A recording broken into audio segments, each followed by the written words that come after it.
Boa tarde a todos. Bem-vindos à sessão comemorativa do 32º aniversário da Associação de Enfermeiros Especialistas em Enfermagem Médico-Cirúrgica. Nesta crise pandémica disseminada por todo o mundo, os enfermeiros e enfermeiros especialistas estão onde sempre estiveram, presentes. 2020 foi o ano designado pela Organização Mundial de Saúde como o Ano Internacional do Enfermeiro e, ironia do destino, nunca a carência de enfermeiros foi tão avassaladoramente sentida. Por todo o mundo ficou visível a necessidade de governos, organizações e serviços de saúde apostarem na formação dos enfermeiros e na valorização dos cuidados de enfermagem. A Associação de Enfermeiros Especialistas em Enfermagem Médico-Cirúrgica está viva e a comemorar 32 anos de apoio, promoção, valorização profissional e científica. Organizámos para celebrar este dia um painel de ilustres convidados para nos falarem da sua perspectiva em relação ao futuro da enfermagem médico-cirúrgica especializada em Portugal e na Europa.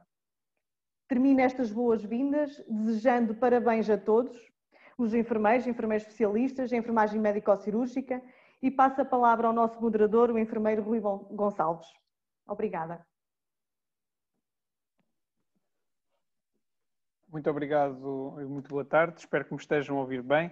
É um gosto estar aqui hoje e poder moderar esta mesa. Dar os parabéns a todos os enfermeiros especialistas em enfermagem médico-cirúrgica e na sua presidente, a senhora enfermeira Andrea Figueiredo, como presidente da Associação de Enfermeiros Especialistas em Enfermagem Médico-Cirúrgica. É um gosto estar aqui e poder, como presidente do Conselho Fiscal desta associação, e ter um gosto de pertencer a esta equipa, e desde já os parabéns a todos pela iniciativa. Agradecer o convite e, portanto, neste momento tão significativo para todos nós, enfermeiros, como disse a colega Arminda, não só na área da formação, da prestação de cuidados em todos os domínios de exercício profissional. Agradecer também à colega Maria Teresa. Maria Teresa, are you listening to us?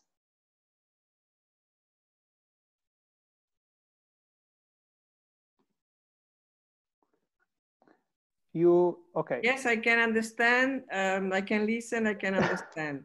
You can continue in Portuguese. Okay, thank you. We try to translate something that we think is important for us, and if any member of our webinar have any question about your presentation. Okay? Bem, eu não quero alongar-me muito mais, também não é esse o meu papel, vou aqui fazer o papel de moderador destes três ilustres colegas. Eu negociar com vocês esta apresentação, eu daria a primeira palavra à senhora enfermeira Andrea, como presidente, portanto, da direção da Associação de Enfermeiros Especialistas em Enfermagem Médico-Cirúrgica. Posteriormente, à senhora enfermeira Ana Fonseca, na qualidade de presidente do Conselho de Enfermagem, representante que a Ordem dos Enfermeiros indicou. Também ela é especialista em enfermagem médico-cirúrgica, é um gosto revê-la novamente, e obrigado por terem aceito, portanto, a nossa proposta. Posteriormente, eu daria a palavra à colega Maria Teresa Parisotto, como diretora executiva da Organização Europeia de Enfermeiros Especialistas. Maria Teresa, are you listening to us? First of all, I will ask to our president to participate with her presentation. After that, to the representation of our nursing order, our National Nursing Association. And in the end, I will give you the word, and you could make your presentation. Okay? Yeah. Thank you. Sim, neste ponto, e dado que estamos neste formato à distância, mas muito próximos, eu se calhar, sem ter assim nada preparado, deixaríamos todas as questões que os nossos colegas que nos estão a assistir pudessem deixar para o final de todas as intervenções, e penso que seria mais mais proveitoso fazermos esse trabalho no final. Para uma melhor moderação, eu queria pedir a todos que, se tivessem alguma questão, eventualmente, ou necessidade de intervenção, que fossem restando no bate-papo, no sentido de fazermos também a gestão das participações, se houver essa necessidade. Ok? Senhora Enfermeira Andrea, estimada Presidente, dou-lhe a palavra. Boa tarde, Rui. Boa tarde a todos. Obrigada, obrigada, Arminda. Obrigada, Rui. É muito bom estar aqui hoje a celebrar o 32º aniversário A semana está à espera, Pedro. da Associação de Enfermeiros Especialistas em Enfermagem Médico-Cirúrgica. Vou fazer Vou só eu não vou pedir ligar, a todos os participantes que tirem o som, por favor. Pronto, continuando, estava eu a dizer que era muito bom estar aqui hoje na celebração deste 32º aniversário da nossa associação, rodeada por esta equipa fantástica que tem levado a associação a desenvolver todo este trabalho desde 2019, desde que iniciámos o nosso mandato.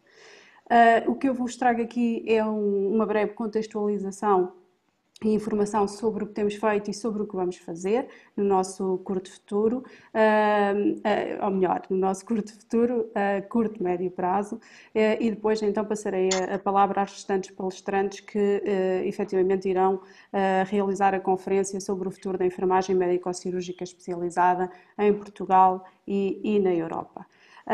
Rui, dás-me feedback, eu vou tentar aqui partilhar a minha apresentação. Sim.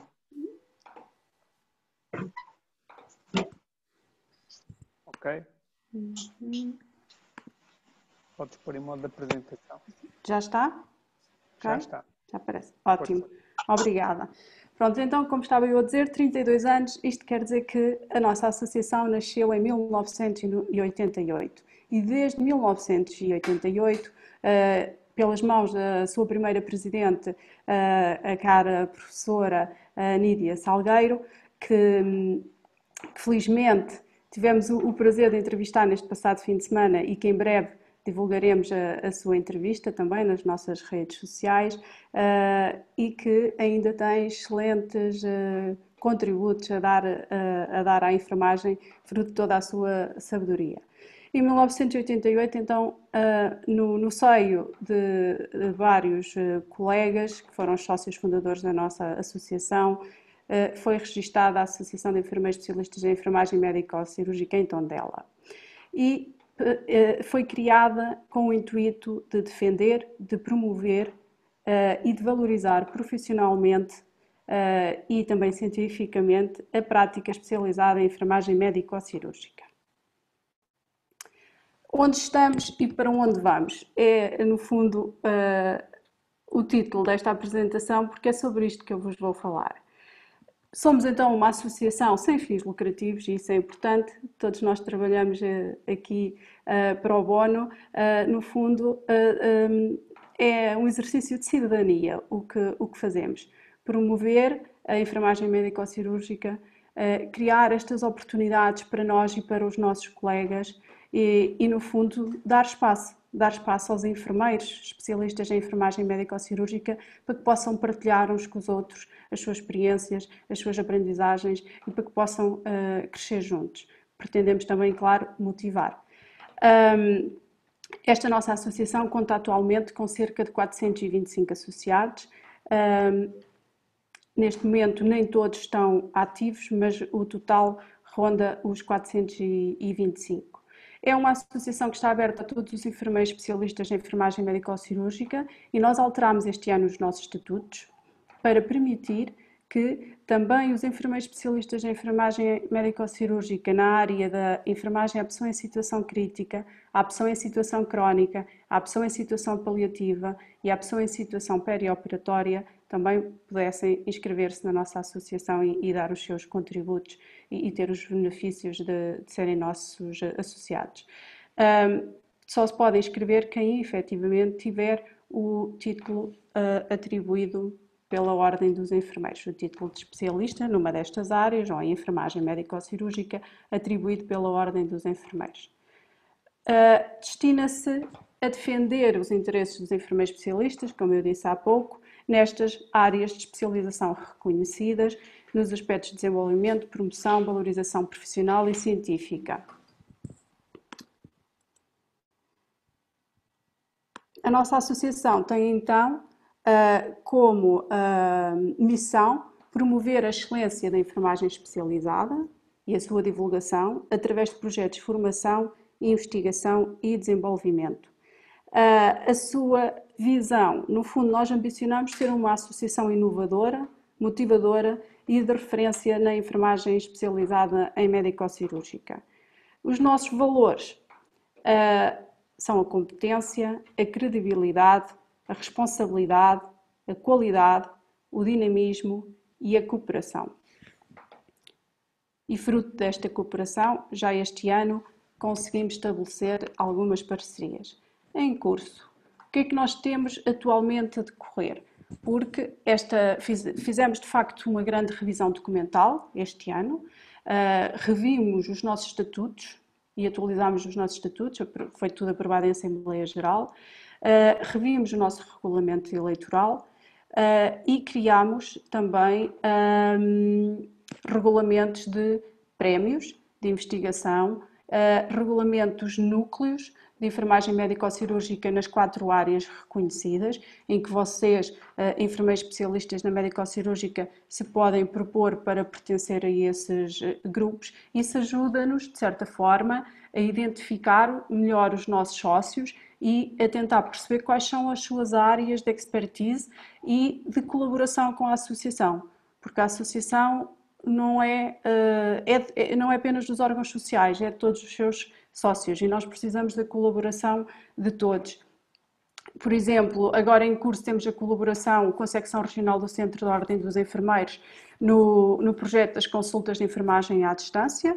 Uma das nossas associadas representa a associação neste grupo de trabalho. Este ano também colaborámos cientificamente com a Sociedade Portuguesa de Patologia da Coluna Vertebral na organização do 9º Congresso Nacional desta sociedade, que decorre de amanhã, de 29 a 31 de outubro. Iniciámos também a nossa colaboração com a ESNO.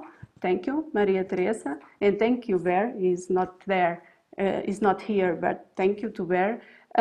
Porque este ano fomos pela primeira vez a este congresso da ESNO, onde começámos este processo de networking, de nos apresentarmos aos nossos pares na Europa, de percebermos o que é que eles estão a fazer e o que é que nós podemos fazer em conjunto, porque juntos conseguiremos com certeza mais. Esta é uma associação que é de todos os enfermeiros especialistas, não é apenas dos enfermeiros especialistas em enfermagem médico-cirúrgica, mas temos interesses em comum. E é nesses interesses que podemos unir as nossas sinergias e a nossa força. Iniciámos também, muito recentemente, uma colaboração com o Colégio da Especialidade em Enfermagem Médico-Cirúrgica e que brevemente faremos chegar a todos os nossos sócios um pedido de contributos para esse grupo de trabalho. Ainda não tivemos possibilidade de o fazer, que estivemos focados nesta conferência e na celebração do nosso aniversário. Próximos eventos. Vamos ter o 2º Seminário de Enfermagem e Emergência Extra-Hospitalar. Agora, em novembro, dezembro, teremos também 2 formações. Como eu vos disse, a Associação pretende atingir os seus objetivos também através da formação aos seus sócios. Estas 2 formações serão também gratuitas e serão exclusivas para os seus sócios, sobre a utilização de ferramentas de apoio à investigação e a implementação da evidência científica nos contextos da prática clínica especializada. Brevemente faremos a divulgação destas 2 formações. Para 2020 já está em andamento a preparação do webinar sobre a enfermagem médico-cirúrgica na área da pessoa em cuidados paliativos e anunciar-vos as datas do nosso 5º Congresso Internacional de Enfermagem Médico-Cirúrgica, que será de hoje a um ano, nos dias 28 e 29 de outubro. Ainda não sabemos em que formato será, se será neste formato, à distância, ou se será presencial, ou quiçá um misto. Veremos como correm as coisas até lá. E, resumindo, era isto que vos trazia, era apresentar onde estamos e para onde vamos. E, Rui, volto a ti. Obrigada. Obrigado, Andrea. Penso que todos ficamos mais clarificados, já tínhamos tido algumas nuances deste plano de atividades na Assembleia, mas penso que os sócios que não puderam participar, eventualmente, hoje tiveram aqui uma apresentação. Queres descompartilhar a tua tela? Sim, sim. Que eu não sei. Eu daria agora a palavra à Sra. Enfermeira Ana Fonseca, Presidente do Conselho de Enfermagem. É um gosto ter aqui o representante da Ordem, também para nos falar neste webinário do futuro da enfermagem médico-cirúrgica em Portugal e na Europa e na perspectiva daquilo que se tem vindo a desenvolver nos últimos anos sobre esta área de intervenção tão específica que é portanto, a enfermagem médico-cirúrgica. A senhora enfermeira também é especialista em enfermagem médico-cirúrgica e, portanto, terá aqui também um contributo adicional para todos os enfermeiros especialistas. Força, Ana. Muito obrigada, Rui. Então, muito boa tarde a todos. Eu vou tentando fazer aqui os meus cumprimentos iniciais e, ao mesmo tempo, compartilhar a tela. Já há pouco tive alguma dificuldade, mas vamos ver se consigo. E acho que não consegui. Vamos lá ver. Já está? Já está. Então, começo por cumprimentar a Sra. Presidente da Associação de Enfermeiros Especialistas em Enfermagem Médico-Cirúrgica, a Sra. Enfermeira Andrea Figueiredo, e na sua pessoa os demais membros dos órgãos da Associação que estão a participar neste evento. Cumprimento Maria Teresa Parisotto, Diretora Executiva da ESNO, o Sr. Enfermeiro Rui Gonçalves, que para além de ser um dos membros dos órgãos, é o moderador desta sessão, e todos os estimados colegas que estão a participar. Como já foi dito inicialmente, eu represento a Sra. Bastonária neste evento, que me designou para participar, uma vez que houve impossibilidade dos membros da mesa por compromissos que já tinham, serem eles a assumir esta função, mas juntou-se aqui o facto de eu também ser enfermeira especialista nesta área e naturalmente é com muito gosto que me associo a vós na comemoração do 32º aniversário da Associação e naturalmente dou-vos os parabéns por isso.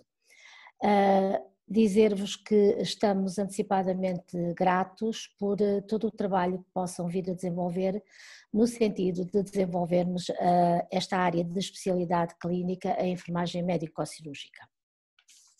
Como todos os colegas sabem, a regulamentação do exercício profissional de enfermagem é sem dúvida o garante do seu desenvolvimento, permitindo salvaguardar os direitos dos que exercem a profissão de enfermeiro e das normas específicas que regem a profissão, potenciando assim a prestação de cuidados de enfermagem de qualidade aos nossos cidadãos. E, ao mesmo tempo que promovemos o desenvolvimento profissional, conseguimos com toda a certeza promover a valorização profissional através ou conjuntamente com uma gestão de proximidade e empoderamento dos enfermeiros. Ao longo dos últimos 4 anos, portanto no anterior mandato da Ordem e continuando no início deste mandato, houve um conjunto alargado de regulamentos que foram publicados e permitiram desenvolver a regulação profissional. Estão elencados alguns deles: a certificação individual de competências, áreas de competência acrescida, áreas de especialidade, dentro da enfermagem médico-cirúrgica, que é isso particularmente que nos interessa nesta sessão. Houve um desenvolvimento muito grande e ainda houve uma alteração na metodologia de atribuição do título de enfermeiro especialista. Como sabem, a Ordem foi criada em 1998 e no ano em que foi criada saiu o seu estatuto, foi divulgado, aprovado nos órgãos devidos e na Assembleia da República, naturalmente. Houve uma primeira alteração ao estatuto em 2009 e em 2015 há uma segunda alteração ao estatuto.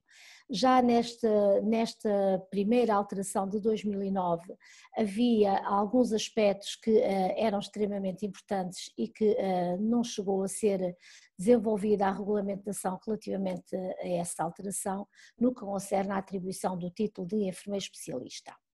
Lembrar-vos que esta segunda alteração do estatuto manteve as tradicionais áreas de enfermagem, áreas de especialidade que já existiam há alguns anos atrás e estando essas áreas de especialidade estatuídas, era difícil, mesmo impossível, criar rapidamente novas áreas de especialidade. E no caso da enfermagem médico-cirúrgica, considerando a vasta abrangência desta área, bem como as necessidades de cuidados de enfermagem especializados em diversas áreas emergentes relacionadas com a enfermagem médico-cirúrgica, foi necessário especificar competências de acordo com o destinatário de cuidados e com os contextos de intervenção. Sobressaíram assim e destacaram-se diferentes áreas e surgiu a área de enfermagem à pessoa em situação crítica, que podemos ver neste diapositivo, a área de enfermagem à pessoa em situação paliativa, a área de enfermagem à pessoa em situação perioperatória e a área de enfermagem à pessoa em situação crónica. Portanto, digamos que existe a área de especialidade de enfermagem médico-cirúrgica e dentro dela temos 4 áreas que já se atribuíram, como direi mais à frente, títulos de enfermeiro especialista em enfermagem médico-cirúrgica em qualquer uma destas áreas especificamente.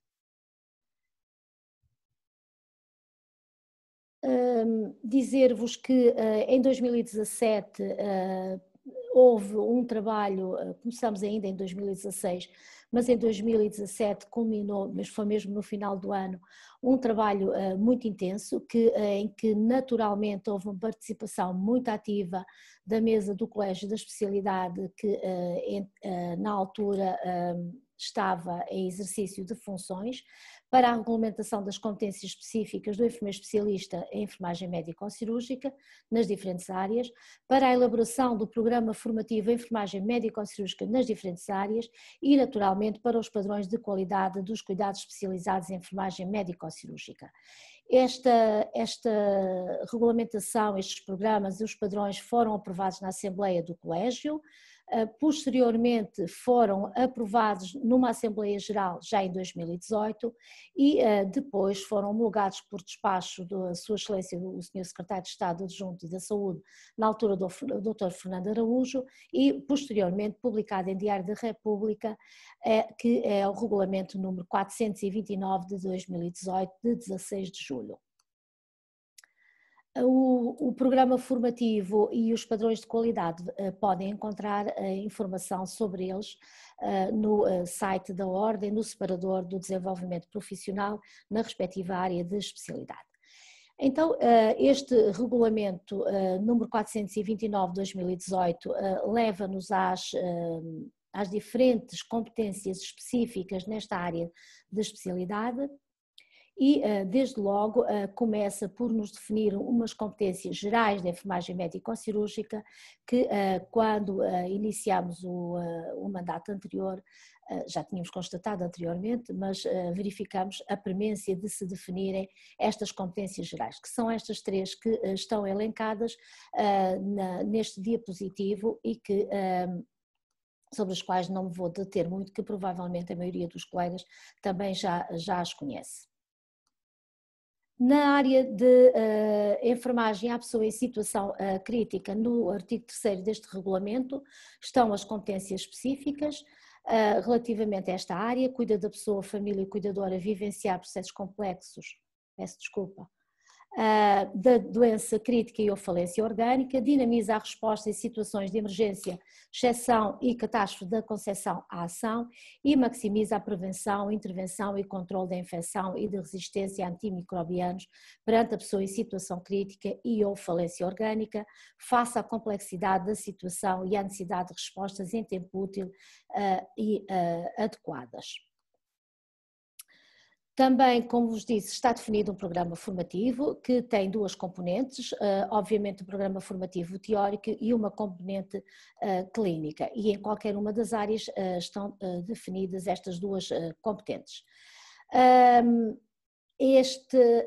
Presentemente, e enquanto nós não tivermos aprovado, regulamentado, porque aprovado já está, o internato da especialidade, todos estes processos formais estão a cargo das instituições de ensino superior, obviamente, e que desenvolvem a componente teórica, teórico-prática e laboratorial relativamente à componente teórica.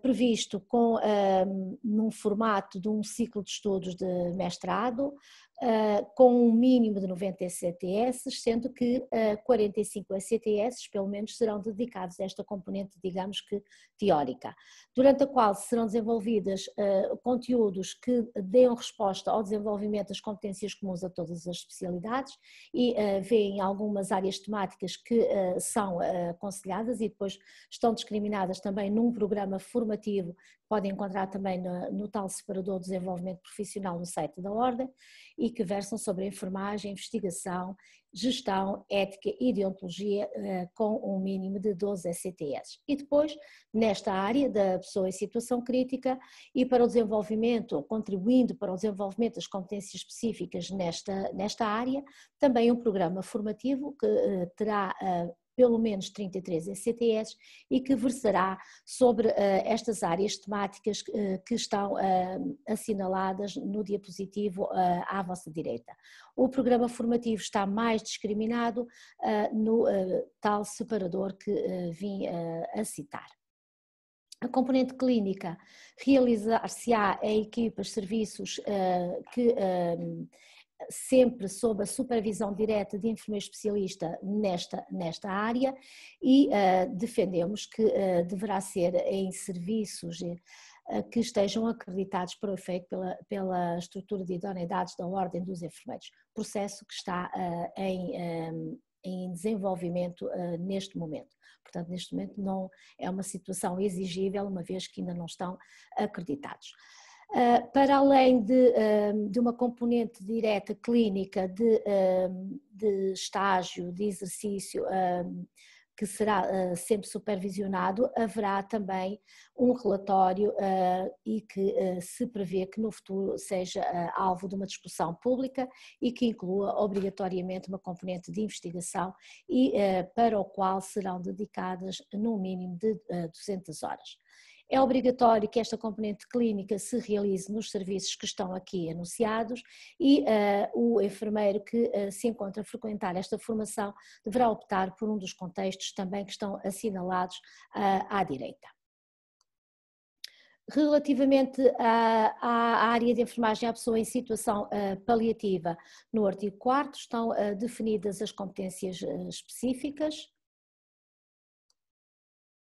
que são duas: cuida da pessoa com doença incurável ou grave em fase avançada, e por aí fora. Vão dispensar de ler pormenorizadamente todas as competências para não ocupar muito tempo, para depois haver a possibilidade de também fazermos o debate, e estabelece relação terapêutica com a pessoa com doença incurável ou grave em fase avançada, progressiva, por aí fora, os seus cuidadores familiares que estejam envolvidos neste processo de situação paliativa. O percurso formativo tem igualmente as mesmas componentes, também está definido todo o elenco de conteúdos, sempre os aspectos comuns e depois os aspectos específicos relativamente a esta área de especialidade.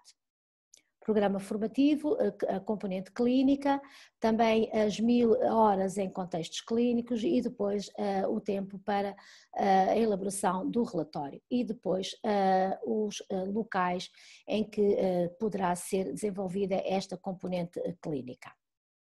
Relativamente à enfermagem à pessoa em situação perioperatória, são duas competências específicas: cuida da pessoa em situação perioperatória, respectiva família, pessoa significativa, maximiza a segurança da pessoa a vivenciar a situação cirúrgica e da equipa pluridisciplinar congruente com a consciência cirúrgica. Dizer-vos que não disse há pouco que cada uma destas competências depois tem unidades de competência e tem critérios de avaliação que vão especificar o que significa, a que nos reportamos quando falamos em cada uma destas competências específicas. O mesmo formato em termos de programa formativo, com a componente teórica, componente clínica, os mesmos processos de competências comuns, competências específicas e a discriminação daquilo que se pretende em termos de conteúdos ou de áreas temáticas, digamos assim, para esta área.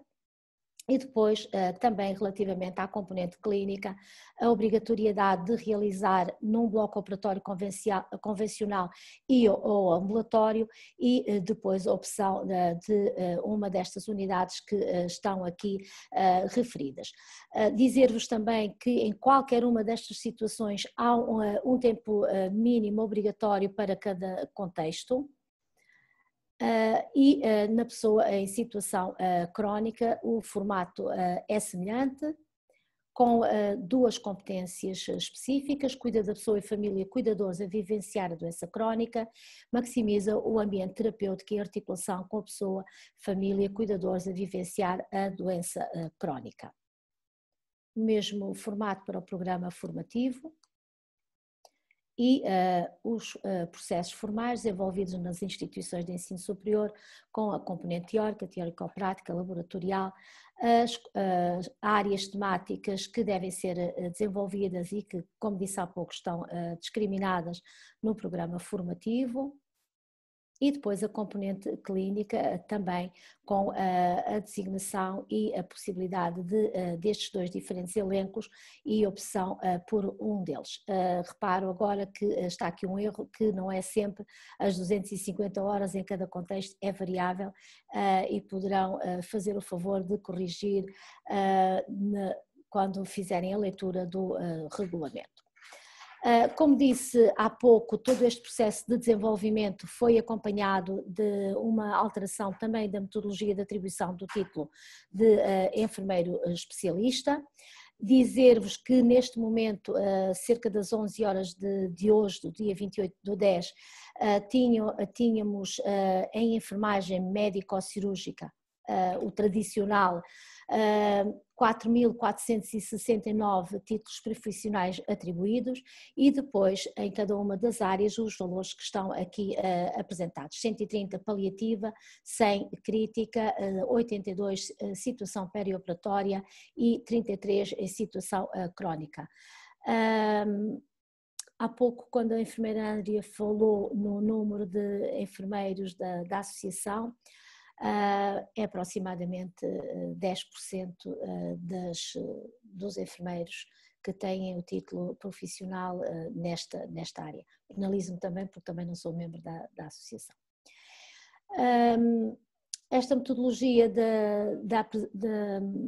de atribuição do título deriva daquilo que está no regulamento número 392/2018 de 28 de junho, que é o regulamento de inscrição, atribuição de títulos e emissão da cédula profissional. Enfermeiro Rui Gonçalves, penso que estou a estender-me um bocadinho do tempo, certo? Enfermeiro Rui? Podes concluir mais um pouco, não há problema. 5 minutos? Pronto. Sim. Então, a atribuição do título de enfermeiro especialista é feita após ponderação dos processos formativos e de certificação de competências numa área clínica de especialização, nos termos do regulamento dessa especialidade, aprovado pela ordem, homologado pelo membro do governo responsável pela área de saúde. Isto diz o nosso Estatuto da Ordem dos Enfermeiros, está refletido neste regulamento que falava de inscrição e atribuição de títulos e, naturalmente, reverte no regulamento da área da especialidade. Portanto, está devidamente aprovada, devidamente homologada a atribuição de título de enfermeiro especialista em enfermagem médico-cirúrgica nas diferentes áreas de especialidade que tenho vindo a falar ao longo da minha exposição. Vou passar este pormenor à frente e dizer-vos que enquanto nós não tivermos a regulamentação do internato da especialidade, vamos manter um sistema misto de atribuição do título de enfermeiro especialista aos enfermeiros que frequentam um curso de pós-licenciatura de especialização que tenderá a acabar, e este ano letivo foi o último ano que houve abertura destas formações em pós-licenciaturas, e para o próximo ano letivo será apenas em mestrado. Portanto, existe essa possibilidade pela forma tradicional de atribuição do título, portanto CPLS, os chamados cursos de pós-licenciatura de especialização em enfermagem, e mestrados naquela área. No futuro será apenas dos mestrados. Quando nós tivermos o internato regulamentado, a forma será diferente, há a frequência de uma formação pós-graduada, que é, no fundo, digamos que é a parte teórica de um curso de mestrado, e depois a componente clínica será realizada sob a orientação, digamos assim, da ordem, com enfermeiros peritos, com enfermeiros que tenham o curso de especialização, desculpem, o título de enfermeiro especialista na área, e que depois haverá um procedimento final de prestação de provas e por aí fora, que já está todo ele previsto. Enquanto não temos esta regulamentação, portanto, como eu disse há pouco, continua a atribuição normal, a pessoa acaba a sua formação e submete os documentos necessários à ordem, a Comissão de Atribuição de Títulos aprecia os documentos e decide pela atribuição ou não, de acordo com a situação. Por via da certificação individual de competências, foi preciso clarificar procedimentos e foi emitida uma circular normativa que visava esclarecer qual era o objetivo desta atribuição por certificação individual de competências, clarificando os procedimentos e, claro, elucidando os candidatos a essa certificação e as escolas que continuam a garantir a formação especializada. Portanto, como eu disse há pouco, por via da atribuição dos títulos, via da CATA, a Comissão de Atribuição de Títulos, e via da certificação individual de competências. Portanto, a formação, uma situação dos CPLS ou dos cursos de mestrado na área. Claro que uns e outros cursos têm que ter determinados requisitos. Um curso de mestrado tem que ter um parecer prévio favorável da Ordem dos Enfermeiros relativamente à sua adequação para a prestação de cuidados especializados em enfermagem, tem que estar aprovado pela A3ES, a Agência de Avaliação e Acreditação do Ensino Superior, e tem que haver uma publicação em portaria do plano de estudos que está devidamente acreditado pela agência e que mereceu o parecer favorável da ordem. Há outros requisitos, mas dispenso-me de falar nesta sessão. Por via da Comissão de Certificação Individual de Competências, quem é que pode requerer este reconhecimento, validação e certificação de competências individuais específicas tendente à atribuição do título de enfermeiro especialista? Aqueles enfermeiros que têm uma experiência profissional comprovada e se encaixem dentro de uma destas três alternativas, sejam detentores do título de enfermeiro especialista e pretendam agora ver esse título reconhecido no âmbito de uma destas 4 áreas que falamos, sejam detentores de formação especializada com parecer favorável da Ordem dos Enfermeiros, que à data da matrícula e inscrição não cumpriam todos os requisitos inerentes ao candidato e pessoa na data de admissão do pedido de certificação individual de competências, pelo menos 3 anos de inscrição na Ordem dos Enfermeiros, e ainda os enfermeiros com experiência profissional comprovada e tenham formação pós-graduada anterior à regulamentação das áreas de especialidade, portanto antes de julho de 2018, e por isso cursos sem parecer favorável da Ordem dos Enfermeiros.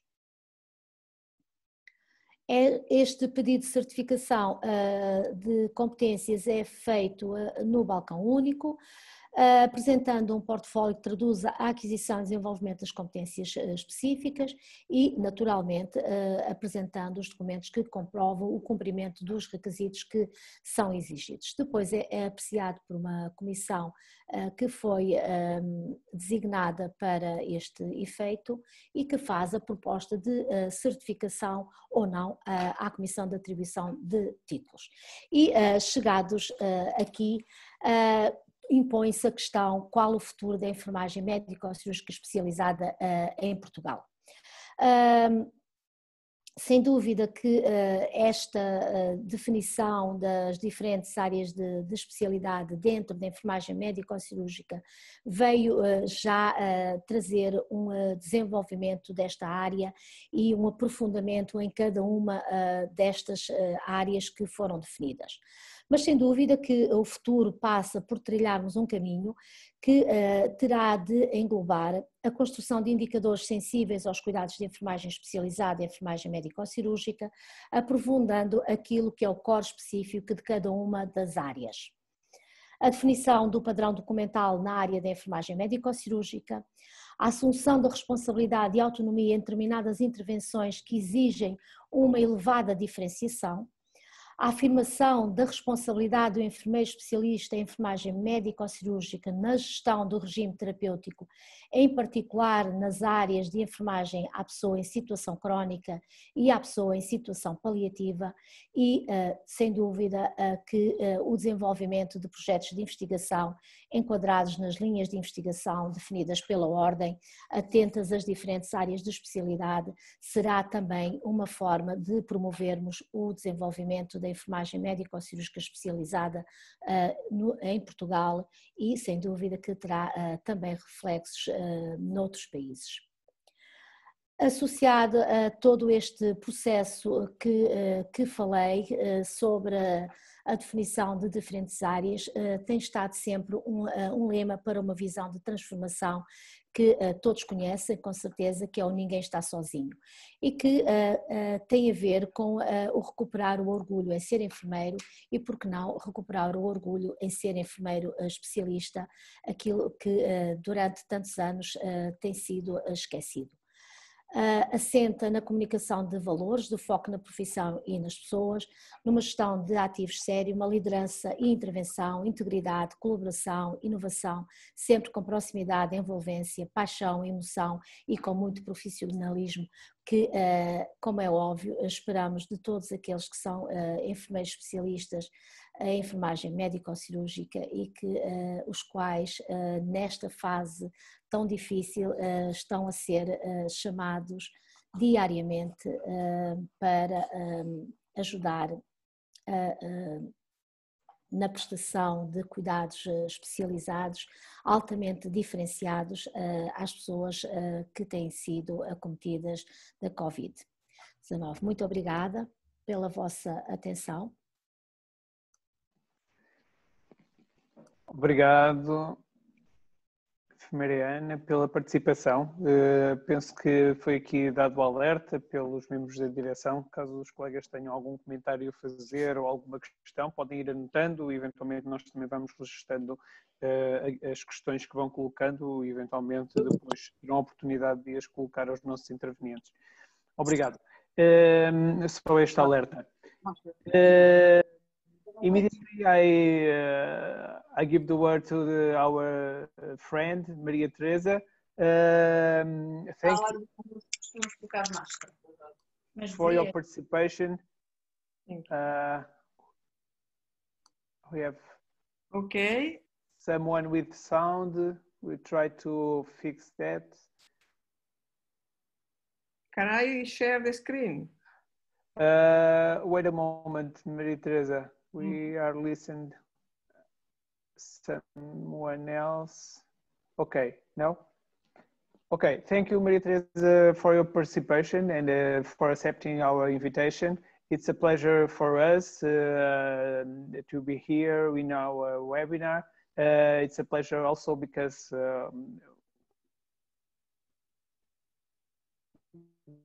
we try to, with you, our connections, try to work with you and your association.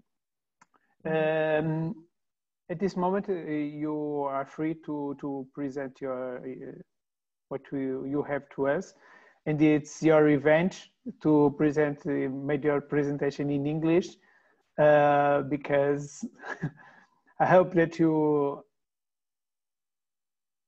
No, I cannot present in Portuguese. Maybe I could do an attempt to do it in Spanish, but not. Okay, no problem. If our colleagues have any question, we try to translate it. Okay. They can ask the question in Portuguese in English, and then we can understand. Okay. I understand a lot, but speaking is another story. So I will try now to speak about the future of specialist nurses in general. So it means not only your specialty, that in Italian is medicina chirurgia, but also diabetics, you know, intensive care unit, nephrology and dialysis, cardiology, rheumatology, etc., etc. Because when you work at European level, you can have a big picture of the situation. You cannot really go into the details because the details are at country level. Nonetheless, let's try first of all to tell you who is ESNO and what is the mission of ESNO. Is first of all a non-profit organization and promotes and contributes to the health and well-being of European people by facilitating and enabling the political voice of specialist nurses. The organization, the association is based on Brussels, so basically where the heart of the European politicians is. And this is the reason why we have a lot of contact with the European Union, European Commission, first of all. So ESNO aims to secure the recognition of specialist nurses in Europe and Greater Europe. It's not easy, and you will see in the next slides why.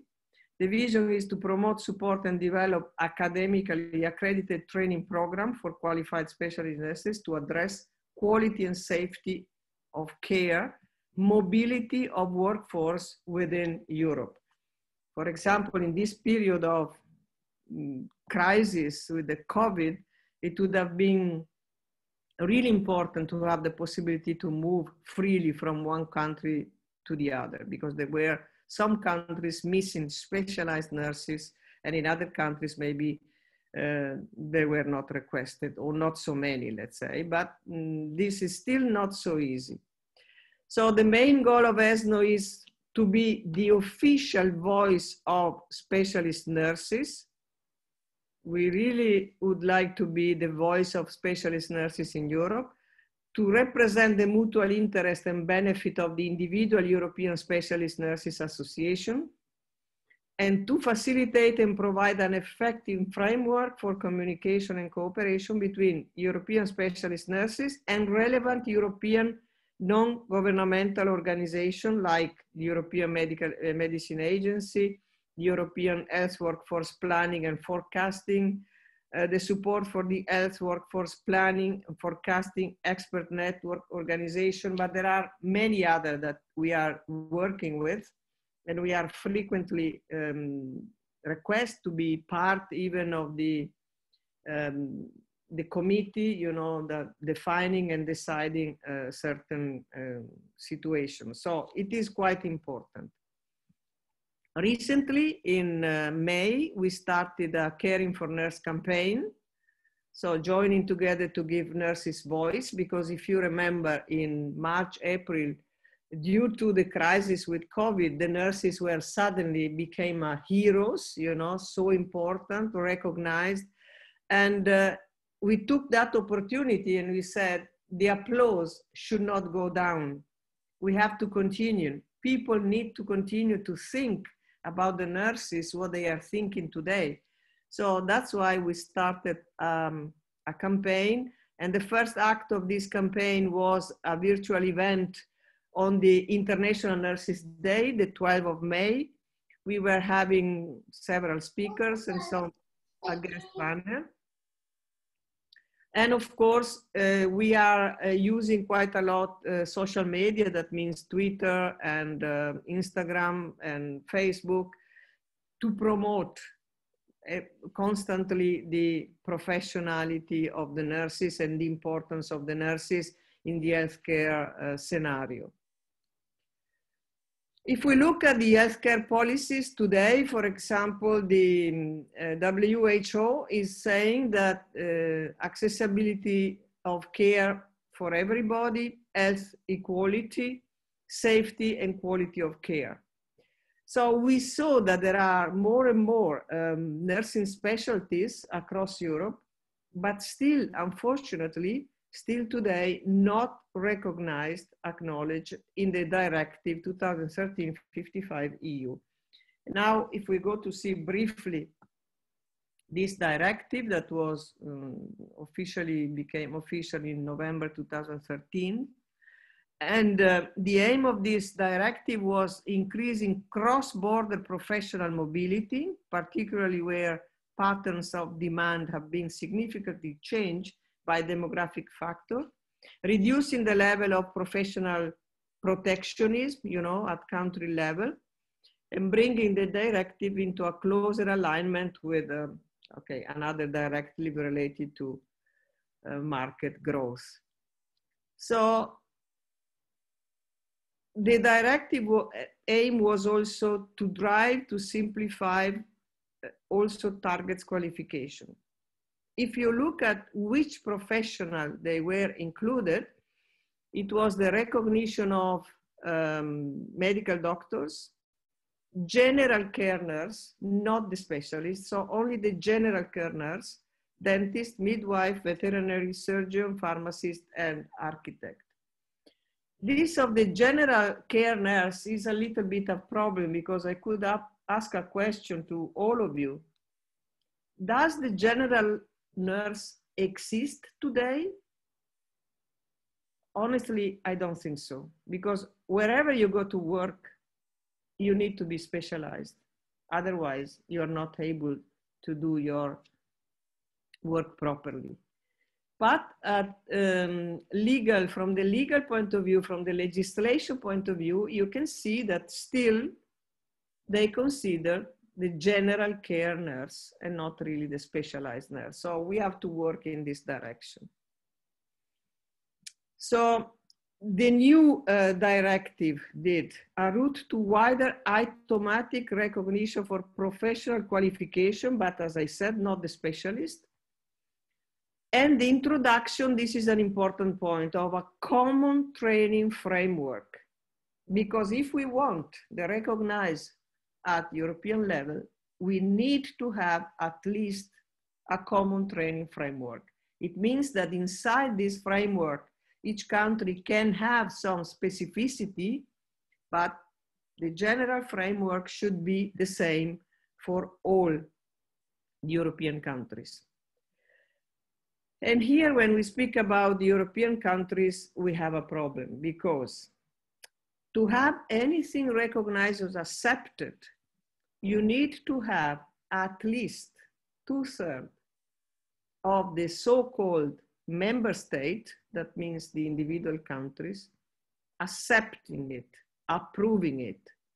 And even if you have the 2/3 of the member state approving it, the one not doing it, they are not obliged to follow. So we can say that European Union is not United States of America. It's not that we can obliged or have really regulations that are exactly the same in all states. There is still a lot of work to do before arriving to the point where what is approved at European level, it is really followed by all the European countries. It is enough if we look at the situation again, because we are still in the crisis of COVID-19. The 28 state members, each one of these state members follow its own specific rules, or let's say protocol. There was not an European common protocol to manage and to face this crisis. So there is really a lot to do. Now, I wanted to show you how is the nursing education today in Europe. I would say that is a sort of bubble tower, because there are so many differences from country to country, so many different ways of naming specialties that you will see with the results that I will show you now. So in 2019, ESNO did a survey among the members and individual nurses via social media. The objective of the survey was to understand the status quo of education in Europe, to identify specialties in Europe, to compare the training programs, to evaluate the education level, and to define a common training framework. So here you can see we had 104 respondents, 23 answers from not European countries, 81 answers were from European countries, representing 19 European countries. So 18 individual nurses representing 19 countries. There were unfortunately also 41 incomplete answers. 40 were the complete answer, representing 18 of the 28 European countries. And you can see here, the majority of the sample are female, 75.3%. Average participant is aged between 35 and 55. Nationality and countries most represented in the survey were France, Denmark, UK, and Malta. And here is the nightmare. We identify 118 different disciplines. They are not all here, of course, because I put only some of them, in 366 answers. Of course, in these 118, there are some that are the same in terms of specialty, but they are named different in different countries. So one of the first work to do would be to have at least the same name for the different for the same specialties in the different countries. You can see here the group more representative is the intensive care, anesthesia, psychiatric and mental health, pediatric, diabetes, oncology, renal, nephrology, and dialysis. There were 10 answers, but in terms of number of nurses, renal and dialysis is really a niche compared to diabetes, pediatrics, anesthesia. Intensive care is the largest group of specialties. We were asking if the title specialist nurse was officially recognized by the national authorities. You can see 65% said yes and 34% said no. And another question was, did you follow the specific educational program to become a specialist nurse? 57% said yes, an official recognized specific specialist nurse education program. 10.9% said yes, an official unrecognized. This is not clear for us. What does it mean unofficial, official unrecognized program? I don't know, maybe it was an official program at local level, maybe at regional level and not at country level. We do not know exactly. No, I learned specialist nursing skills on the work field. 24.1%, and no, the specialist nurse education program is part of the general nurse education, 1.6%. Then we were asking which level of education official is given to your specialist nurse title. You can see there are no specialist nurse education level, specialist clinical training after first qualification as a nurse, or specialist nurse education study first cycle bachelor or post-bachelor, 16.5. Here there was master one with 60 ECTS, 19%, but the most represented was this, specialist nurse education study, second cycle, master 2, with 120 ECTS, 25%. A common training framework is a common set of minimum knowledge, skills, and competencies necessary for a specific profession, in this case, specialist nurse profession. So we ask if a CTF for the recognition of professional qualification would exist, would you be willing to undertake it in your country? You can see that the majority said yes. Then we were asking, do you think it is important to create convergences in the higher education of specialist nurses among European countries? And of course, the large majority of the people said, yes, it is important. But on the basis of these results, you can see that there is really a lot to do, really a lot to do. And we are trying now to work, and we would like to have also you, for example, involved on that, on the common training framework. Because this is the fundamental, you know, is the foundation. We have to start from this point where we have a common training framework. Now, let me go to another important topic that is related to the technological evolution. Because you know that the world is changing, is going in the direction of artificial intelligence, robotics. There are a lot of activities and work that in the next, in December 2019, I would have said in the next 20 years. Now, because the COVID-19 crisis accelerated everything, probably in the next 5 years, we have to take into account that there will be dramatic changes in technology and also in the healthcare sector. So as I said, in December, I would have said humanity will change more in the next 20 years than it in the previous 300. Now I would say probably in the next 5 or maximum 10 years, there will be dramatic changes. So the question that we have to ask to ourselves is, how is this affecting nurses? One of the questions is, business is changing. Will you adapt or be left behind? Because this is unfortunately the problem. If we do not adapt or guide the change or manage the change, we will be left behind. And we cannot do it. So we cannot afford to ignore how this issue will transform the landscape of business and society. And we really need to prepare ourselves to receive this situation. So nurses must integrate with the new technology.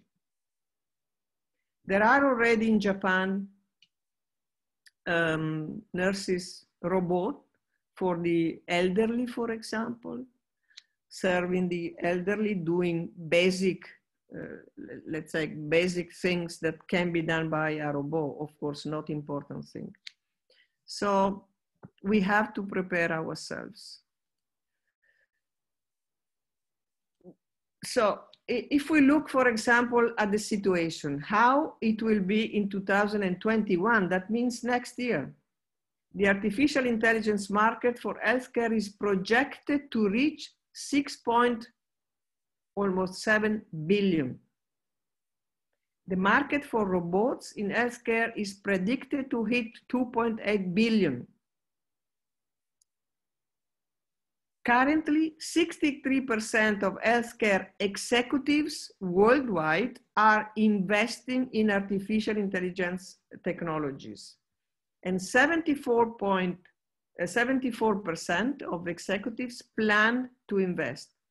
Only 31% of executives believe artificial intelligence is the most disruptive tech in the industry. Well, I would not say that it is disruptive, but well, it is disruptive because it's changing completely our way of working. And that's why we need to be prepared. Otherwise, we will be victim of technology and not the driver of the technology. If we look at the consumer, they are 54% of patients being open to receive artificial intelligence enabled healthcare. 37% are okay with artificial intelligence and monitoring of their heart condition. 35% are open to artificial intelligence checking their heartbeat rhythm. And 34% are good with artificial intelligence coordinated health advice, and 30% are fine with artificial intelligence taking blood samples. So you can see that also the patient, but we have to help them and support them. They are willing to accept this innovation. So here you can see the same percentages that I just mentioned, so I don't go through there. But of course, we have to consider that there will be robot doing intervention. There will be robot substituting the nurses in the manual work.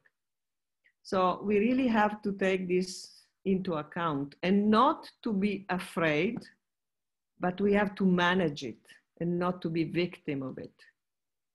There are, for example, activities that can be improved with the artificial intelligence and robotic preventive care, for example. Early detection of some sickness and diseases. Diagnosis can be for sure helped by technology. Decision making. Here I have already some problems because decision making should always be done and guided by a human. But the computer, the artificial intelligence can help us if we know how to use it. End life care, treatment, research. On research for sure, it can help a lot because you can collect a lot of data, you can collect a lot of literature, you can do analysis really quickly. So from this point of view, technology and artificial intelligence is really helping. So you can see what is coming for the nurses. So the nurse leader need to understand that all this technology will enter in the hospital and they have to organize, prepare, implement, adapt this promising transformation and support and help also the patients to accept them. How to prepare? Introduce initiative to improve the quality of data during clinical documentation because data, of course, are crucial. If we do not collect the data properly, we cannot have them, we cannot analyze them, so then we cannot have the benefit that we could. We have to educate the staff about the importance of clear and efficient data governance, create and firm foundation of data governance, develop an open data warehousing infrastructure, analyze all data assets, and establish safeguards and security standards to protect patient data. And last but not least, the nurse practitioner, or I would say also the specialist, let's say, can also play an active role in incorporating artificial intelligence because the nurse practitioner can assist in designing and process the implementation of AI, can perform duty in niches that artificial intelligence system cannot fulfill. And I want to emphasize this in the next slides. We have to be ready to change our positioning inside the hospital, can collaborate with researcher, can provide the human element, such as compassion and empathy, that of course artificial intelligence cannot do it, even not the robotic, and can evaluate artificial intelligence output and determine if the system conclusions are reasonable or not. So always you need the critical thinking of the nurses. I want you to put aware, because probably you realize already, that there are also other things that will affect our way, our work. Tech giants and startups entering in the healthcare. Amazon, for example, gets into healthcare with a bank also, together with a bank. Then you have Apple is launching medical clinics to deliver the world's best healthcare experience. At least this is what they say. Google is also entering in the healthcare sectors. There are many other, but I just mentioned these three because they are the most known. And of course, the way of working of these people is not the one that we were used to. That's why we need to be prepared. Digitally is, of course, impacting on the way of health care is delivered. Due to healthcare budget restrictions, physician and nurse shortage, tech giant that I said entering, and patient going digital. So we have to prepare ourselves and the patients to this way of working. Here is an example of the virtual dialysis assistance that can be a cost benefit remote control of a dialysis care, where you can see that you have the nephrology expert center, then via video call for patient and staff or messaging, the nephrology can give the instructions and the information, and here you have camera surveillance, smart glasses, sensors, transmitting back the information about the patient. This is not fantasy, is something that in some places is already working, and sooner or later it will come, more soon than later now, it will come more or less everywhere. Now, one of the questions that we are always asking to ourselves is if technology will replace the nurses. I would say the short answer is for sure no. No, neither artificial intelligence, not robotics, at least for the moment. Why? Because if we look at the core of nursing care, so of course, we cannot disagree that with advanced achievement of medical technology and growing specialization, because it's there, because we are already using. However, care is more than cure. So we have to consider this. Caring is more than being patient-centered. Care needs to recognize every person as human beings with experiences, affect health and well-being directly. Nurses need to develop this so-called head, hand, and heart approach, which incorporates practical know-how with empathic understanding and technical knowledge to provide humane and sensitive care. This is very important because we care for a person and we cure an illness. So since we speak about, holistic care, we have to consider the person.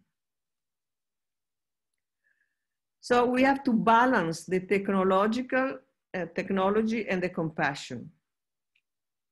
In this case, I mentioned in dialysis because I'm specialized in dialysis, but can be the same, let's say, in intensive care. It can be the same in cardiology. It doesn't matter. But it's a mixture of caring and technological activities Therefore, the balance between these two elements must be appropriate to avoid the risk of dehumanize the patient.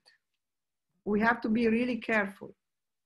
Technology for sure make the life of the nurses easier, complex work environment, but it should not cloud judgment or becoming the final word. Final word is our. That's why I insist on the fact that critical thinking is at the heart of being a good nurse, a competent nurse. Because any act of caring starts with guidelines, theory that you know, then technology, your experience, but then there is the human factor, and we should never forget it. So it means that the nurses need to reposition themselves. I'm saying that the nurses have two choices. Continue to work with a dependent role, execution of medical orders, physician-initiated treatment, etc. Considering also that the robot will take out part of our work, or find an interdependent role, communication, case management, coordination of care, monitoring and reporting. So the high nursing education that we have today, if I think about Portugal, that just to become a registered nurse, you have 4 years of university, allow, or I would say even recommend nurses to reposition themselves in a more independent or interdependent role. The technology in this case can help by reducing the manual work, the time required to perform routine tasks, efficiency can improve and cost can be optimized. Therefore, nurses can find a different position in the healthcare sector. There was Irvine think that working in an interdependent role and functions can help the interprofessional collaboration to attain the common goal of quality of care. Conceptual models were developed which relate the achievement of specific outcome to nurses' independent or dependent and interdependent role and function. And Peter Griffith from UK described the nursing sensitive outcome as aspects of experience, behavior, and patient's health state determined, this is important, totally or partially by nursing care with variations depending on the quality and quantity of nursing care. I guess that if I ask the question to all of you, do you think that our job can influence the outcome of the patient? I'm sure that you answer yes, of course. But then I have another question for you. If this is so true, why are we not collecting the data? So let's see, patient outcome, where is it done? In the USA, of course, in Canada, Australia. And when it comes to Europe, Switzerland, Belgium, the Netherlands. That's it. With this, I don't want to say that you are not collecting data, that we are not. I'm sure that you are collecting data, but not officially. This is not recognized probably by the Ministry of Health. These are not associations recognized by the Ministry of Health, while in these countries they are. So also in this case, we have to do some work. Now, the way forward. I mentioned it several times, but if I mention so many times, it's because I see an acceleration of the changes in the world. So, but the coronavirus outbreak made clear also the importance of the specialist nurses. And this is the reason why probably now it will be easier also for us to try to have the nursing specialists recognized in Europe. The common training framework is a must to assure mobility of individual nurses across Europe. But crucial is for nurses to be prepared to the rapid changes of nursing care due to technology and to be active participants of the changes. we have to look strategically beyond 2020. And we have to take control of our future.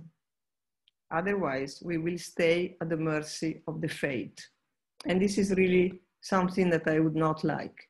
I prefer to manage the changes, to control the changes, to give my word, my contribution. But let's go to a take-home message that is nice, you know.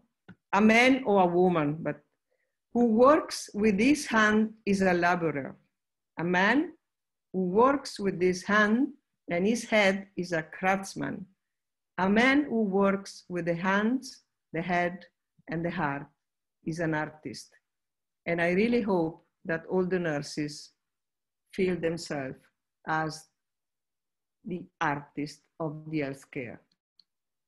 Thank you very much for listening. There should be somewhere also obrigado, because I have all, yes, here. There is also obrigado. So, now I can stop sharing. Thank you, Maria Teresa. Thank you for your explained presentation and this your view from the state of working force and education of nursing across the Europe. Certainly, for us, it's a challenge. Not even in Portugal, but in all countries of Europe. Beside of that, the WHO have certain groups, and as you know, and all colleagues know, we have in these groups colleagues from Russia and other countries, and we have the same problem with in the graduation level. These differences are higher because, and you know that, and all colleagues know that, we, even in Portugal, we have institutions on nursing education in universities, in other countries in polytechnic institutes, in other countries in university, polytechnical yeah, but I want to say you something. Be proud of yourself, because I know Europe quite a lot. And believe me, Portugal is one of the best countries. Thank you. I'm not saying this because Portugal, Spain also. Italy, not so much, in my opinion. For example, though I'm Italian, I say that Portugal, Spain is better than Italy. Germany is a disaster, for example. Yeah, from the economic point of view, Germany is the driver of Europe, but from the nursing perspective, forget it. So it's not very good. Okay. Thank you, Maria Teresa, once again. I will pass now the word to our colleagues that are assisting your and other presentations. Okay, if they have any question for you and any clarification about your presentation, they will try to do it. Ok? Bem, colegas, muito obrigado pelas três magníficas apresentações. Ana Fonseca, Andrea, foi um gosto. Eu podia fazer aqui um ponto de situação, mas penso que foram muito esclarecedoras. Espero que tenham compreendido também esta mensagem desafiadora e provocadora da Maria Teresa. É um desafio e é uma preocupação constante de todos nós e revemos-nos nestas situações. Fomos acompanhando aqui no bate-papo algumas questões que foram colocadas. Eu daria oportunidade a essas colegas, se assim o quiserem fazer, de as colocarem oralmente, se assim entenderem e se acharem que é oportuno falarem sobre o assunto antes de eu iniciar.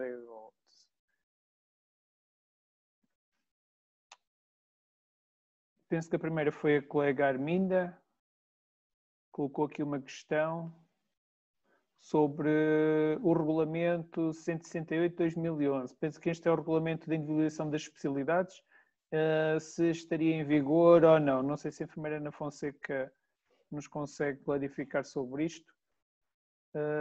Sobre este assunto, tem sido já numa das reuniões que tivemos, alguns sócios perguntaram sobre isto, por causa da questão da separação da médico-cirúrgica.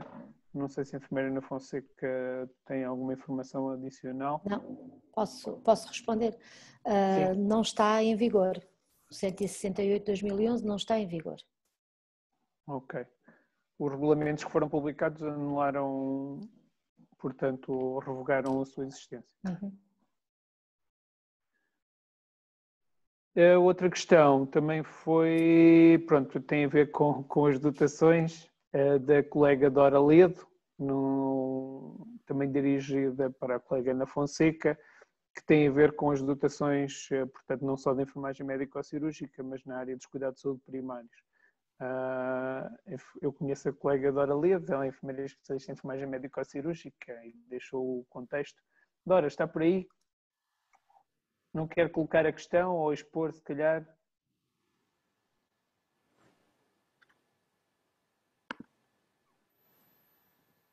Nós vamos lhe dar a palavra. Dora, pode falar.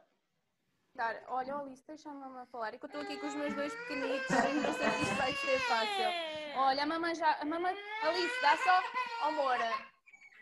Dá só um minuto à mamã. Olha, só um minuto. Opa, já ontem foi a mesma coisa. Alice, já vai. Olha, então ficas... Alice, ficas aqui ao pé da mamãe e não pode chorar. A mamãe vai falar, está bem? Com estes senhores, olha. Vais a ver aqui estes senhores? Pronto, a mamãe vai falar, está bem? Mas tens que estar caladinha, certo? Pronto, então a minha questão prende-se com o seguinte. A nossa Ministra da Saúde atual, não é? Tanto fala dos cuidados de saúde primários e que todos os enfermeiros das equipas de cuidados de saúde primários deveriam ter a especialidade em saúde familiar. E isto para mim nunca fez sentido nenhum. E queria saber a vossa opinião, principalmente do Conselho, da colega da Ordem, e o que é que poderá ser feito nesse sentido, porque para mim uma equipa de cuidados de saúde primários faz todo sentido que tenha um enfermeiro especialista em médico-cirúrgica, da área da prevenção da infecção, como estamos a ver, é extremamente importante, cuidados às feridas, a doença crónica, não é? E isso não está, pelo menos pelo que eu sei, não sei se estou completamente bem informada, mas não está ainda plasmado ou tentar que essa realidade seja diferente, não é? Também faz todo o sentido numa equipa de cuidados de saúde primários um especialista de outras áreas, saúde mental, saúde materna. E o que é que a Ordem tem a dizer sobre isto? Se é um caminho a fazer, se não é? Porque uma equipa de cuidados de saúde primários unicamente com enfermeiros especialistas em saúde familiar não me parece de todo uma mais-valia. Boa noite, enfermeira Dora, muito obrigada pela sua questão. E esses aspectos que falou também os partilho e também considero que é importante haver enfermeiros de outras áreas de especialidade que não sejam da área da comunitária e concretamente do enfermeiro de família. Na verdade, o regulamento, e estou aqui a olhar para o lado para não dizer mal, o regulamento número 743 de 2019, que é o regulamento da norma para o cálculo das dotações seguras, já prevê a inclusão de enfermeiros especialistas de outras áreas nas equipas dos cuidados de saúde primários. Como sabe, as USFs está definido que são só os enfermeiros de família. No entanto, as UCCs, Unidades de Cuidados na Comunidade, a equipa tem a ver com os programas que contratualizam e que fazem parte do Plano Nacional de Saúde. Saúde escolar, programas relacionados com o parto, adaptação à parentalidade e parentalidade, parcerias e programas comunitários, portanto naqueles da parentalidade ou do parto terão que ter enfermeiros de saúde materna, saúde mental terão que ter enfermeiros da saúde mental e psiquiátrica, reabilitação terão que ter enfermeiros da reabilitação e chegando à nossa área de especialidade temos a equipa de cuidados continuados integradas, que está definido que seja incluída na UCC, mas sendo um programa prioritário, a Ordem propõe que a dotação seja calculada separadamente. A dada altura, e estou na página 135 desse regulamento, a dada altura, diz que recomenda-se ainda que integrem enfermeiros especialistas em enfermagem médico-cirúrgica, em especial, mas não é só estes, de enfermagem à pessoa em situação crónica, bem como enfermeiros especialistas de outras áreas e por aí fora. E depois, no tópico seguinte, que é a equipa comunitária de suporte em cuidados paliativos, também é dito que considera-se adequado que a equipa integre pelo menos 2 enfermeiros especialistas em enfermagem médico-cirúrgica na área à pessoa em situação paliativa. Obviamente que depois no tópico seguinte, que é as unidades de saúde pública, terão que ser enfermeiros da área da saúde pública e por aí fora. Portanto, está acautelado desta forma e corroboro da sua opinião que, na verdade, os enfermeiros de médico-cirúrgica poderão desempenhar aqui um papel muito importante nos cuidados na comunidade, em particular nestas situações, mas poderemos ter outras.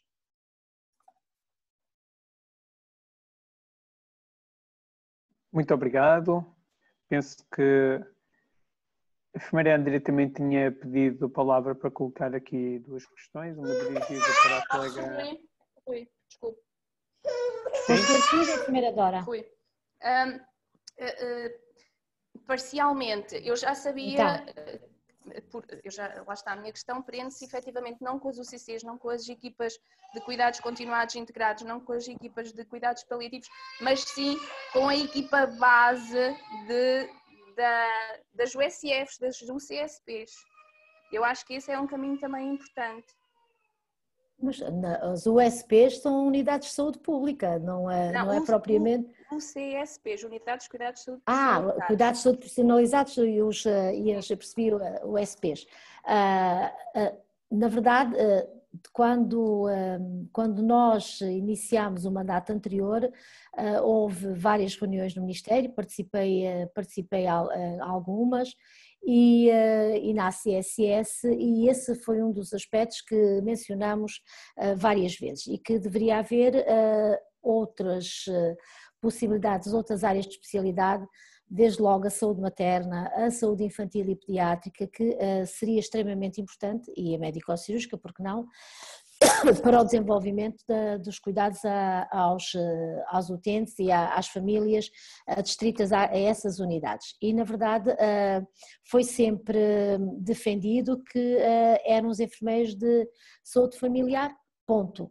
Agora, através das UCCs, das unidades de cuidados na comunidade, nós poderemos sempre intervir neste âmbito dos cuidados primários. Mas isso são propostas que podem chegar e que se podem analisar e que se podem estudar para reforçar uma intervenção. Obrigado, muito obrigado. Eu daria então a palavra agora, segundo aquilo que foi aqui solicitado à colega Andrea Figueiredo. Queria também solicitar aos colegas que nos estão a ouvir pelo Facebook, sei que há aqui algum delay na transmissão, e que é perfeitamente normal, mas que se sintam à vontade para nos comentários fazerem questões, que certamente depois algum de nós as transmitirá, portanto, aos intervenientes. Eu estou com muitos cortes na emissão. Andrea? Obrigada, Rui. Antes de mais, agradecer à colega Ana Fonseca. Já não está a conseguir ouvir? Agora estou a ouvi-la bem. Ótimo, ótimo. Agradecer, e eu tenho uma questão para a colega Teresa também e uma questão para a colega Ana, mas podemos começar por si.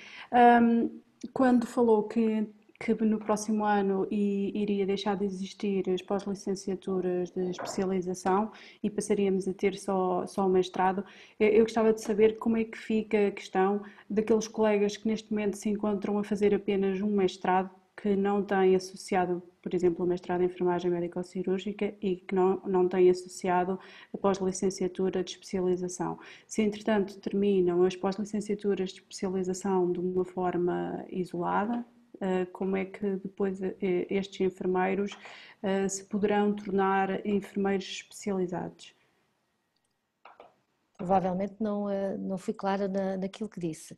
Não vai haver novas aberturas de cursos de pós-licenciatura. Todos os colegas que neste momento estão a frequentar cursos de pós-licenciatura e que vão terminar no próximo ano letivo, claro que vão ser considerados para a atribuição do título de especialista, não tem problema. Se foram cursos que tiveram o parecer favorável da Ordem, não tem qualquer problema. isso não tem problema. Sim, isso não me deixou dúvidas. É que não, eu provavelmente não fui clara. É essa a sua questão? Não, isso não me deixou dúvidas, porque claro sim, que não iriam deixar ninguém pendurado. Não. Até porque esse não é o mote da nossa ordem. Claro, não. Não, a minha questão prende-se, por exemplo, com aqueles colegas que apenas entraram para mestrado e não para pós-licenciatura e que vão, entretanto, terminar o mestrado. Sim. E depois, para poderem ser enfermeiros especializados, terão de voltar a fazer um novo mestrado? Não.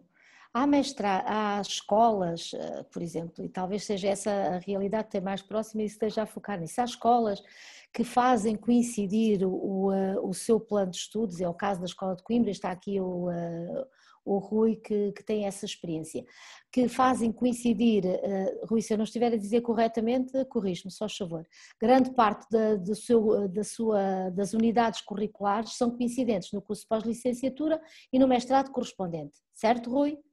E no final a pessoa fica com a formação, fica habilitado com aquele curso de pós-licenciatura e concluindo as restantes unidades curriculares fica também com mestrado.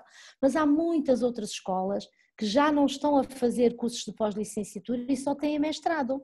E como foram cursos de mestrado que tiveram parecer favorável da Ordem, encantados da vida, terminando a sua formação, podem solicitar a atribuição do título de enfermeiro especialista, não tem problema nenhum. Nem todas as escolas fazem coincidir. Não sei se entendi bem a questão, se é essa. Eu penso que a colega Andrea, acho que a colega Andrea está a questionar a Ana Fonseca, que é aqueles colegas que na altura, quando se candidataram ao mestrado, não tinham os 2 anos de exercício profissional para fazer a pós-licenciatura. E eles concluíram eles concluíram esses mestrados. Neste momento está-lhes a ser recusada pela Ordem a atribuição do título ao abrigo da linha C, que foi evocada da certificação individual de competências. E eles têm, às vezes, colocado essas questões, nomeadamente à direção da associação, porque eles fizeram um curso de mestrado, que eventualmente, foi feito com base no Regulamento 124 de 2011, para todos estamos aqui a falar a mesma coisa, que era o Regulamento das Competências Específicas da Pessoa em Situação Crítica, e que fazem o pedido à Ordem e vêm recusado esse pedido de atribuição do título porque era um mestrado em enfermagem e não era um mestrado em enfermagem à pessoa em situação crítica ou outra coisa. Eu penso que era isto que eu compreendi, que era isso que a Andrea estava a falar. Apesar das instituições de ensino superior terem informado que naquele momento as pessoas não podiam ser atribuídas o título, quando os colegas viram esta metodologia de atribuição do título ao abrigo da linha C, por exemplo, portanto, nessa certificação individual de competências, eles portanto, tinham mostrado a enfermagem médico-cirúrgica, que tinham feito todo o percurso idêntico ao dos outros todos, que fizeram a pós-licenciatura, mas que viram recusado isto e viram-se obrigados a inscrever-se no novo curso de pós-licenciatura, cumprir um conjunto de unidades curriculares, porque entretanto o regime jurídico das instituições de ensino superior também mudou, e portanto são ponto de força das acreditações e essas coisas todas, e portanto que neste momento ainda estão a frequentar alguns para ser especialistas, tendo já feito um percurso. Penso que era isto que a enfermeira estava a perguntar. Eu é que não fui clara. Não, ou fui eu que não entendi, mas também pouco importa. O que importa é que fique esclarecida. Agora é assim, as premissas para a certificação individual de competências estão nesta circular informativa que está no site da Ordem e que explica quais são as condições necessárias para que assim seja. Agora, há momentos na vida que nós apanhamos o barco e tudo corre de feição, mas depois há estes azares, que é o que o Rui estava a dizer, é que entretanto o regime jurídico também mudou e não permite que seja feita a tal equivalência, como vulgarmente dizemos, e as pessoas conseguirem ficar com a formação.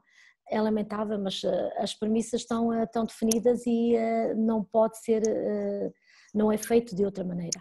Mas porquê que, agora coloquei a questão, porquê é que a Ordem, sabendo da existência de muitos colegas, não são de várias instituições, porquê é que não permitiu que esses colegas tivessem a atribuição do título de enfermeiro especialista de enfermagem médico-cirúrgica, porque tinham uma formação numa instituição de ensino superior, prévia à regulamentação, sem ser necessário a exigência do Conselho da Ordem. Não estou mandatada, são opções claro. políticas, não estou mandatada para te responder a essa questão que estás a colocar. Eu penso que os colegas, se têm essa questão, e provavelmente estão-me a dizer que são muitos, não tenho esse conhecimento, provavelmente já questionaram a Ordem, já lhes responderam, não? Ou então, se não questionaram e se nos estão a ouvir, que coloquem essa questão e com certeza que do Conselho Diretivo lhes responderão a esse aspecto. Na verdade, Obrigado. Não sei mais do que aquilo que vos estou a dizer e a expressar, que na verdade há estes azares e a confluência de alterações que às vezes beneficiam as pessoas e há outras situações em que acabam por não beneficiar, até prejudicando, mas é o que temos. Portanto, o que eu aconselho aos colegas que estão a ouvir, ou a vós que vão recebendo algumas questões colocadas pelos colegas, que os encaminhem para colocarem essa questão diretamente ao Conselho Diretivo da Ordem. Muito obrigado. Eu penso que os colegas, e tendo aqui alguns, ainda são alguns através do Facebook a assistir, que eventualmente poderão ser alguns desses casos. Obrigada, enfermeira Ana. Nada, enfermeira Andrea. Eu gostava de colocar então para a Teresa. Hi, Teresa. It's for you. I have a question about the common training framework. Yeah. So, what we need is a common training framework for each specialty. So, did you already define for which specialties you as organization will work in this CTF? Well, this is one of the problems. As I said at the beginning, that European is not so easy, because we were thinking at the beginning to have the recognition of a common training framework independently from the specialties. Because at the end, there is anyhow something in common. For example, if we speak about hygiene and infection control, it doesn't matter if you are in cardiology or in dialysis, there are certain rules that you have to respect. Because probably this is the way that the doctors were taking, to get a certain type of recognition. But then we were in contact with some of the organizations that I showed at the beginning, and they were saying, well, if you go in this direction, probably you do not get so much. So you need to select to which specialty address your effort, but it cannot be more than 4 or 5 maximum. So it means that we have to cluster them, and then we have to take, this is unavoidable, the one with the majority of the nurses. So for sure, for example, intensive care unit or critical care, anesthesiology, they could be done together is one,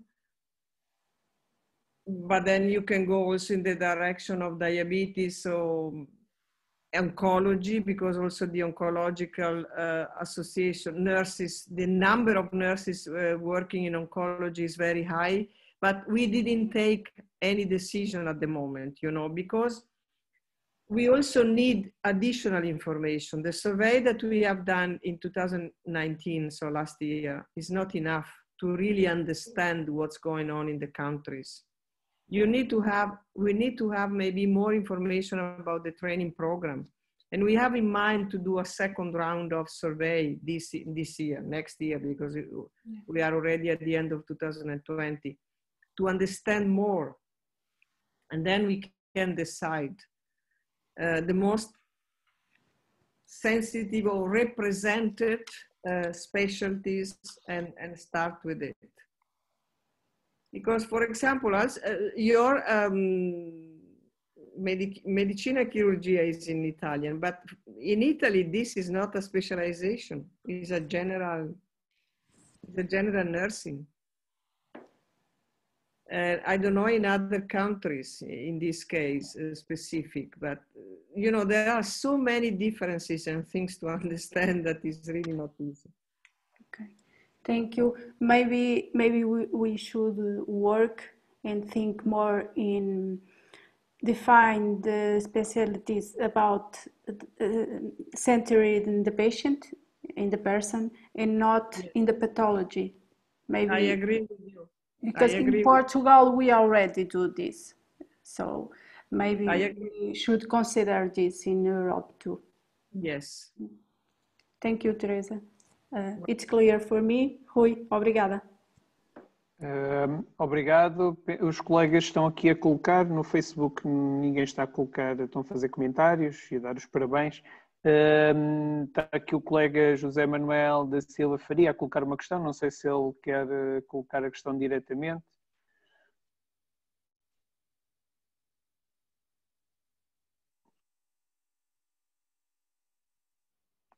Pronto, tem a ver com aquilo que a enfermeira Ana Fonseca falou. Até o momento e durante este ano letivo ainda as escolas, portanto as instituições de ensino superior que ainda têm autorização para que os cursos de pós-licenciatura de especialização continuem. A partir daí só os cursos de mestrado, portanto a atribuição do título de especialista decorrente da regulamentação das áreas de especialidade será feito apenas através da frequência do curso de mestrado. É isso que, portanto, a Ordem não... A Ordem sabe quantas instituições, certo, enfermeira Ana, que estarão a ministrar estes cursos e a partir deste ano letivo, portanto, do próximo ano letivo, será a atribuição do título de especialista será só feita a pessoas que tenham frequentado os mestrados nos moldes que estão regulamentados. Penso que a questão do colega será esta.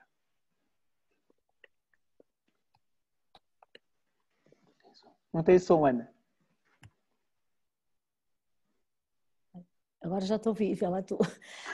Ouvi-te com alguns cortes, mas pelo que leio da questão do colega, é assim, eu não tenho maneira, não há maneira neste momento de dizer se vai haver, se não vai haver a diminuição. Agora, posso-vos dizer que recebemos dezenas de planos de estudos de adequação a esta nova modalidade de escolas do norte a sul e ilhas, e que algumas escolas não tendo qualificação e número de docentes que desse resposta às exigências da agência, fizeram parcerias com outras escolas, portanto juntaram-se e criaram planos de estudos em parceria para conseguir dar resposta. Temos dezenas de planos de estudos com parecer favorável da Ordem que já foram enviados para as escolas e que sabemos que as escolas submeteram à agência. É impossível neste momento dizer se vai diminuir ou não vai diminuir. Também acrescentar que algumas dessas escolas não tinham formação especializada, nem CPLEs nem mestrados, e agora têm pelo menos cursos com o parecer favorável da Ordem e não tinham anteriormente. Portanto, haverá algumas que deixarão de ter, mas também haverá algumas que estou em crer que vão ter. Algumas delas já receberam a acreditação da agência, portanto temos já a garantia que haverá no próximo ano letivo algumas escolas que vão ministrar estas formações especializadas a nível de mestrado, e algumas delas também já em parceria. Agora, é impossível dizer-vos se vai haver ou não vai haver diminuição. Muito obrigado. O colega Ricardo Ferreira tinha colocado uma questão diretamente à Maria Teresa, ela já respondeu. Ricardo, não sei se queres intervir. Sim, eu se calhar faço a questão novamente, porque quem está a ver noutra plataforma sim, é capaz de não ver o bate-papo. Sim.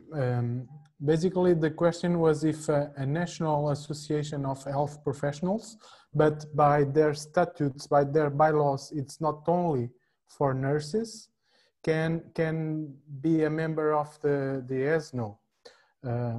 Yes, I answer yes, it can, but of course it is different, but also the fee is different. but can be involved in all the project of ESNO. It will be called not associate member. Okay, great. Thank you. But in fact, we are having more and more individual nurses, and then they are involved in specific projects, because of course, I didn't want to use too much time, but there are a lot of activities, also guides and books that we are writing. And for this, the individual nurses or the national associations can be involved. Yeah, this is very important, because I'm doing this question. I know that, for instance, the European League Against Rheumatism has a collaboration with ESNO. Yes. And I'm currently the chair of the health professionals, but I was not sure if national associations could be part, and it's good to know that that's possible. Thank you. It can, as I said, it's called in a different way. They do not have voting rights but okay. I think that the most important thing is to be part of the project, you know. And of the network, yeah, for sure. Yeah, in the network, exactly, and this is possible. Thank you. Muito obrigado, Ricardo. Não sei se no Facebook eu não estou a ver aqui nenhuma questão, nem só comentários. Parabenizarem, portanto, a associação pelo evento. Não sei se algum dos presentes tem alguma questão a colocar aos intervenientes. Enquanto podem escrever no bate-papo, e assim eu vou registando. Entretanto, Maria Teresa, how is your relation with EFN, European Federation of Nursing, and ICN, and how you work with the WHO and the WHO collaborating centers? How you do that? Well, collaboration with ICN, we always, also in our post, we always involve ICN. One of the members, for example, was associate professor at the ICN, and now is a member of ESNO. We work with WHO, particularly the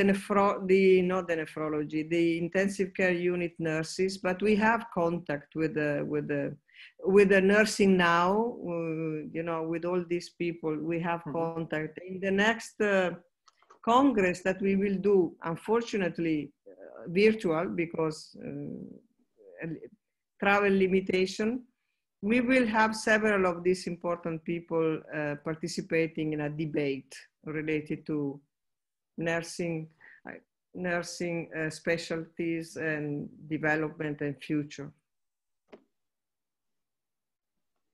Okay. I can send to Andrea all the information about the Congress, because it will be 24th, 25th, and 26th of February 2021. Yes, Okay. Maria, it will Not be 3 full days, three afternoon, and the first day is only a sort of catharsis, let's say, for the problem, the crisis of COVID. We really want to let the people take out, you know, all the difficulties that they have lived in this period. So the first day is something special. The real Congress is 2 afternoons, not entire day, because. Maria, let me suggest you to the deadline for the abstracts are too short for our capacity. For the nurse capacity, or at least mine and my friend's capacity in the moment. Maybe you can suggest to extend it a little bit more.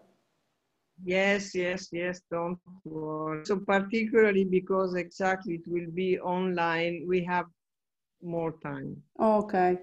Okay, excellent. But we will do it official. We will change the date of that. Thank you. Welcome. Mais algum colega quer fazer alguma questão, fazer algum comentário?